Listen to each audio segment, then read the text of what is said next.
Nang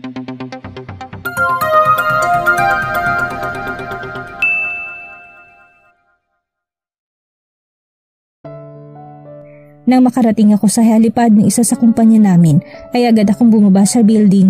May sasakyan na nakahanda sa akin, kaya agad akong nakaalis. Hindi ko alam kung anong gagawin ko. Halo-halong nararamdaman ko. Kaba at takot para sa buhay ng aking ina. Agad ako nakarating sa ospital kung saan nakakonfine ngayon ng aking ina. Nakita ko si Ate Erica na pabalik-balik ang lakad. Ate! Tawag ko dito. Doon ko lang nakitang itsura ng kapatid ko. Gulo-gulo ang buhok nito't namamagang mga mata. What happened, ate? Tanong ko. Napaluhod bigla si Ate Erica kaya agad ko siyang dinaluhan. Wala pa si Daddy dahil nasa ibang bansa daw ito dahil may pinuntahan na conference. Hindi ko sinasadya, Alora. Hindi. Umiiling nitong sabi sa akin. Naguuna na mga luha nito sa mga mata. Ano bang nangyari? Hindi ko naman nakalain na pupunta si Mami sa kondo ko. At ang masaklap pa, she saw us. Nakita niya kami ni Axel na sa iisang kama, walang mga saplot sa katawan at nagtatalik. Hininaan nitong boses sa huling sinabi nito, pero narinig ko pa rin. At inatake si Mommy? Hindi ko sinasadya, Alora. Umiiyak na sambit ni Ate Erica. Niyakap ko na mahigpit si Ate Erica. Paano nangyari na may sakit sa puso si Mommy? Sa pagkakaalam ko, she is healthy. Wala sa sarili kong wika. Yun ang alam mo. Inilihim nila Daddy sa atin ang totoo nitong kalagayan. Ngayon ko lang din nalaman na makausap kong doktor ni Mommy. She needs an operation, Alora. Dahil bumigay ng puso ni Mommy. Bigla akong nanghina sa nalaman ko. Akala ko walang sakit si Mommy. Yun pala'y tinatago yung sa amin nila Daddy. Erica, Alora. Tawag sa amin nila Tita Sheila. Nakasunod dito si Axel at Nathaniel. Hindi ko alam na nakauwi rin pala si Nathaniel.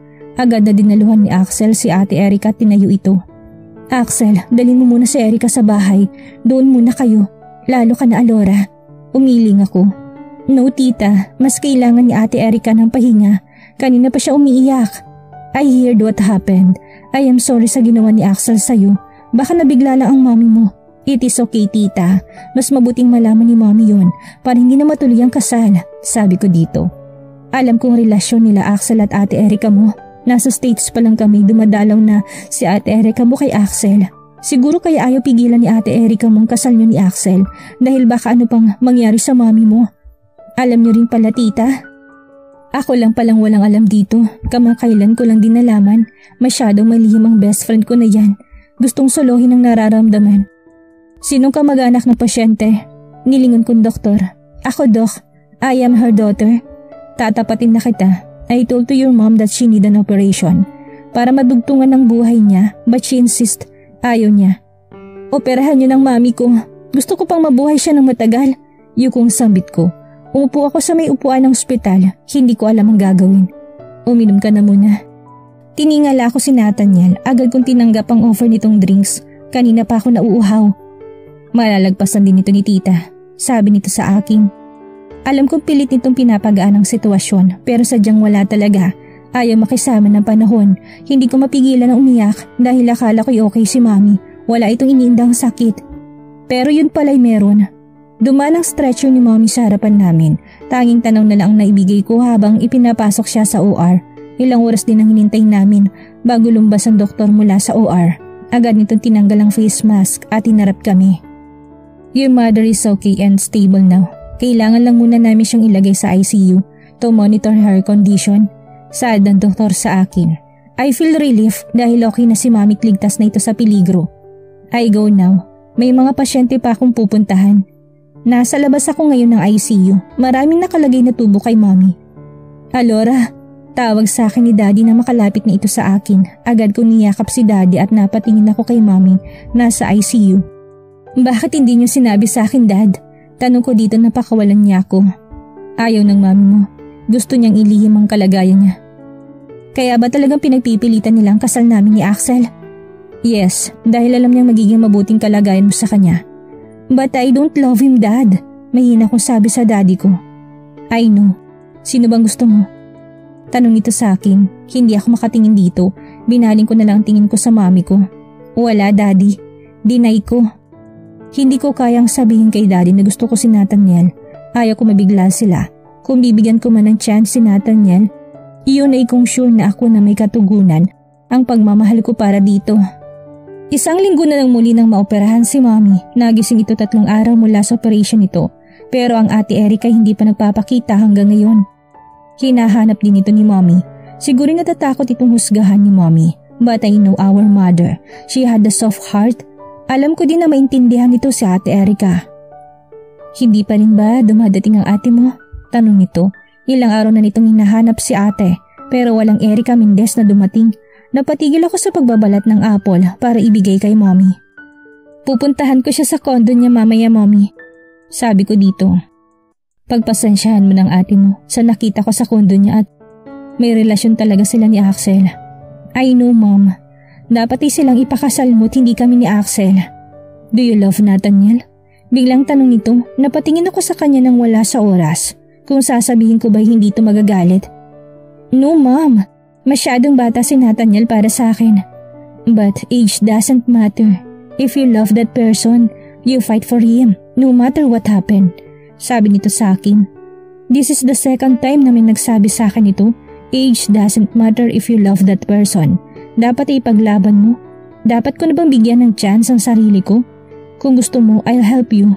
Tinignan ko si Mommy. Tapos ay napatawa na lang ako bigla. Ayan ka na naman, Mom. You play as a cupid again. Humalakak ito. Masaya ako dahil okay na si Mommy. Tumatawa na ito na para bang hindi ito galing sa isang operasyon or galing sa isang sakit. Kay bilis ng oras at panahon, hindi na ako nakabalik sa Cebu dahil na rin sa kondisyon ni Mommy. She need us, especially may Ate Erica. Ilang araw bago lumabas si Mommy sa ospital ay dumalaw si Ate Erica. Nagkalakas ito ng loob ng harapin si Mommy. Hindi naman galit si Mommy, bagkus ay iniintindi nito si ate. Talagang natakot lang siguro si Ate Erica dahil baka galit ang Mommy namin sa kanya. Nasa resort ako ngayon dahil kasal ngayon ng Ate Erica ko. Instead na akong ikakasal kay Axel ay si Ate Erica ang pinakasalan nito.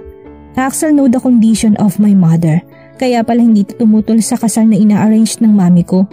Beach wedding ang gusto ni ate. Ako naman kapag ikinasal ako, gusto ko garden wedding. Yung nasa palibot talaga namin ng garden. Puno ng bulaklak ang nasa paligid ko. Mag-isa ka yata? Tanong ni Nathaniel. Gusto ko lang na mapag-isa, saad ko dito. Malapit na palang enrollment, magpapa-enroll ka? Tanong ni Nathaniel. Oo, sagot ko dito. Mag-i-enroll din ako, criminology ang kukunin ko. Napatingin ako dito, akala ko gusto mo mag-army. Tanong ko dito. Saka na yun, bata pa naman ako. Pagkatapos ko na sigurong mag-aral ng criminology para may experience na ako. Good luck din. Nathaniel, Alora, tawag sa amin ni Ate Erica. Pinagmasdan ko si Ate Erica, sobrang ganda talaga ng kapatid kong ito. Walang tulak kabigin sa kagandahan. Halina kayo, magdi-dinner na. Sumunod na kami ni Nathaniel na bigla ko nang hawakan ni Nathaniel ang kamay ko at ang isang kamay nito'y nasa bulsa ng short na suot nito. Napatingin ako sa may kamay namin at napangiti na lang nang wala sa oras. Pinagwalang bahala ko na lang yon. Nakarating kami sa restaurant kung saan kumakain sila Mommy pero hindi pa rin binibitawan ni Nathaniel ang kamay ko kaya napatingin sa amin ng mga nandoon. Babawiin ko na sana ang kamay ko pero humigpit ang hawak ni Nathaniel sa kamay ko. Nang makarating na kami sa upuan ko na para sa akin at pinaghilan niya ako ng upuan at umupo na lang ako. Tahimik ang nasa mesa namin para bang tinatansya nila kung dapat na bang magsimulang kumain. Naupo na din si Nathaniel sa tabi ko. Let's eat? Tanong ko sa kanila. Ako lang kusang bumasag ng katahimikan. Okay, sagot nilang lahat. Naganap ang kasal ni na Ate Erica at Axel.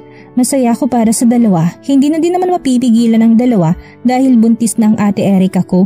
Ginala kong tingin ko sa paligid. Dumakong tingin ko sa pwesto ni Nathaniel.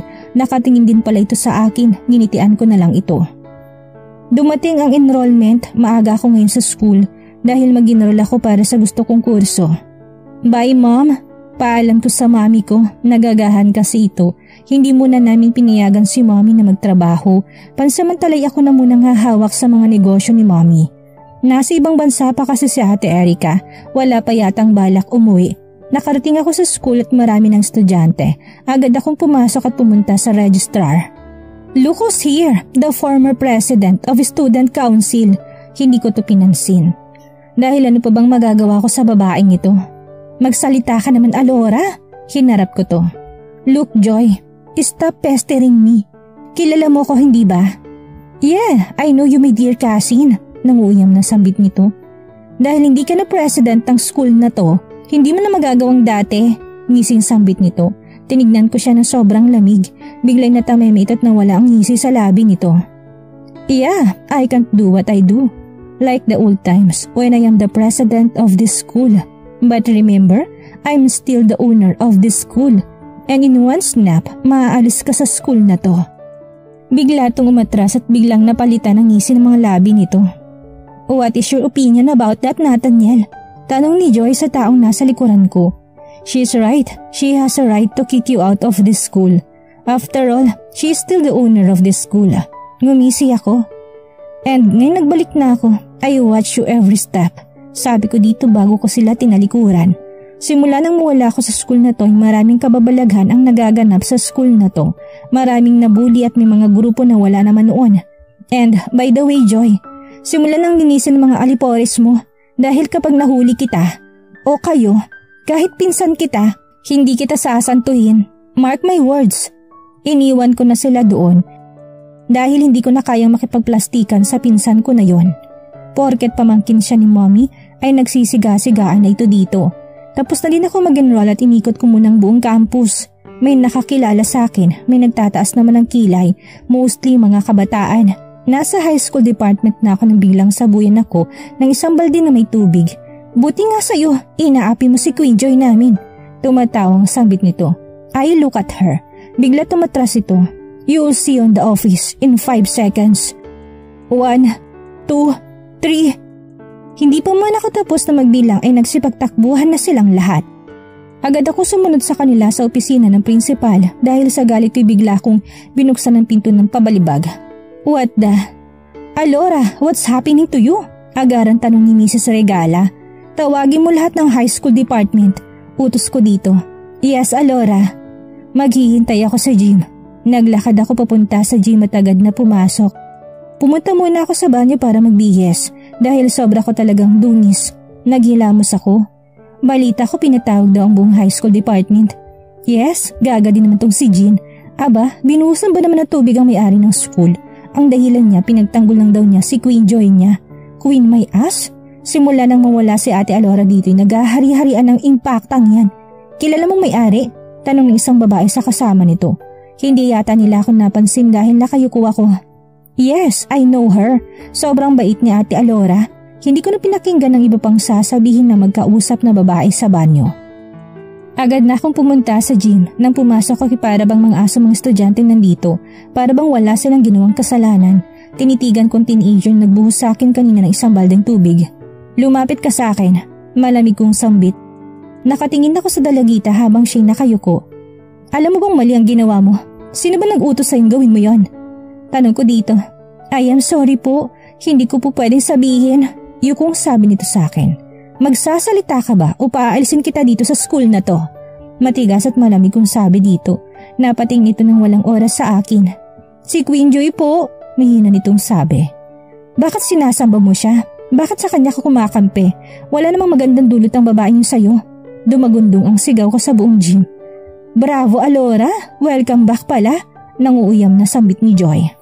Nasa bunga dito ng pinto ng gym. Masama ko siyang tinitigan. Dahil hindi magandang impluwensya nito sa mga estudyante, lumapit ito sa harapan ko na may ngisi sa labi. Akala mo naman kung sino? Akala mo siyang may-ari ng school na to? Pwede ka na umalis, Jean. Salamat sa tulong. Aalis na sanang bata nang pigilan ko to. No, stay.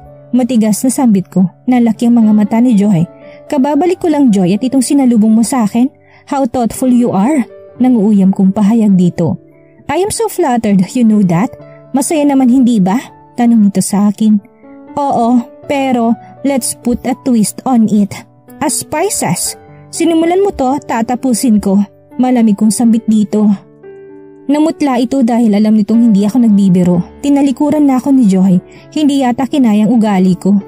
Bumalik na kayong lahat sa respected room nyo. Anong nangyari nang wala na ako sa school na to? Tsak na marami.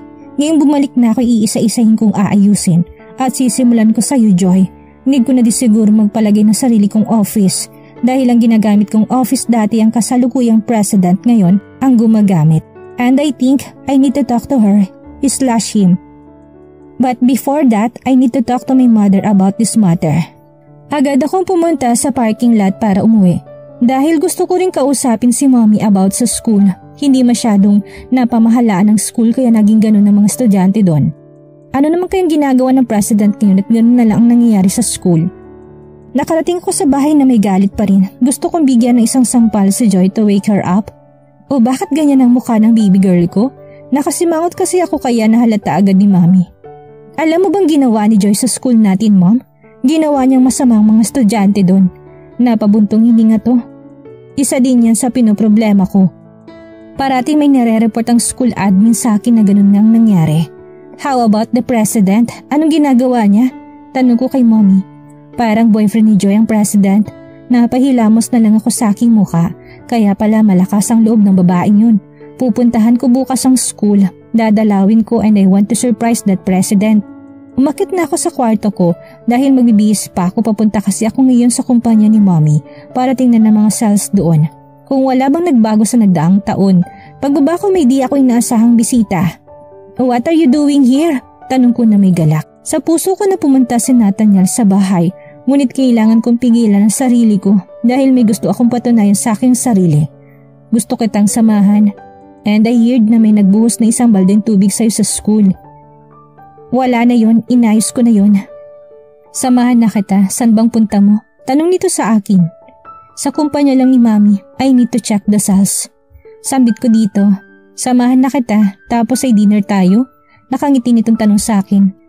Sige, pagpayag ko. Nakasakay na kami ngayon sa sasakyan ni Nathaniel. Sasamahan daw ako sa kumpanya ni Mami. Nasa opisina ako ni Mami nang ipadala ng sekretary ni Mami ang lahat ng report tungkol sa cells this year. Pero panay naman nasulyap ko kay Nathaniel. Nakatingin pala ito sa akin. Baka kasi nainip nito. Medyo matagal pa naman ako. Eto na po lahat, ma'am. Binigay sa akin ni Agnes ang lahat ng files na report. Eto na ba lahat? Tanong ko dito. Yes po, ma'am. Sige, iwan mo na ako. Agad namang umalis si Agnes at naiwan kaming dalawa ni Nathaniel. Hindi ako mapalagay dahil alam ko na nasa malapit lang ito. Kaya nag-concentrate na lang ako sa pagbabasa ng mga report pero hindi ko napaghandaan na yung paglapit nito. Marami pa yata yan. Medyo. Wala sa sariling sambit ko. Hindi kasi ako mapalagay. Lalo na't sobrang lapit nito sa akin. Sinapo ni Nathaniel ang pisngi ko at pinaharap nito sa kanya. Isang halikang ginawad nito sa akin. I miss your lips. Bulong nito sa akin nang bitawan nitong aking labi. Hinalikan nitong muli ang aking labi na agad ko namang ginantihan ng halik. At dito na po nagtatapos ang kabanata ng ating kwento at sana'y muli niyo po akong samahan sa mga susunod pang kabanata. Maraming salamat po at ingat po tayong lahat.